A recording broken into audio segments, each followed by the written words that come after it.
आज आपण बनवू मेथीची भाजी.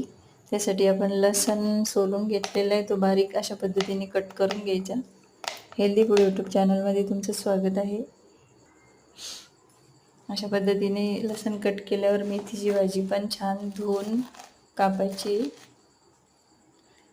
इथे आपली मेथीची भाजी पण धुवून कापून तयार झालेली आहे. आता आपण हिरव्या मिरच्या 2-4 भाजून घ्यायचे. त्याच्यासोबत शेंगदाणे पण अर्धी वाटी भाजून घेऊ.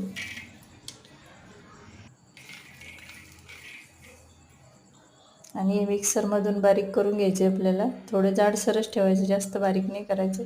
आता भाजीला फोडणी देऊन घेऊ. तेल टाकू आणि त्याच्यामध्ये टाकू जिरं, मोहरी, लसूण बारीक केलेला. लसूण चांगला फ्राय करून घ्यायचा आहे. त्याच्यानंतर टाकू थोडीशी हळद, 1 चमचा तिखट आणि हिरवी मिरची, शेंगदाण्याचं जे वाटण केलेलं आहे आपण ते टाकून देऊ. थोडंसं फ्राय करून घ्यायचे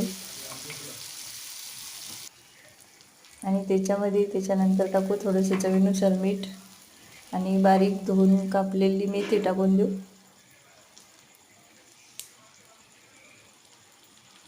चांगलं मिक्स करून घ्यायचं आणि भाजी 2 मिनटं झाकण ठेवून छान शिजवून घ्यायची. 1-2 मिनटं झाकण ठेवून मेथीची भाजी छान शिजवून घ्यायची. अशा प्रकारे आपली मेथीची सुकी भाजी तयार झालेली आहे. हेल्दी आणि टेस्टी पण. चॅनलला सबस्क्राईब करा.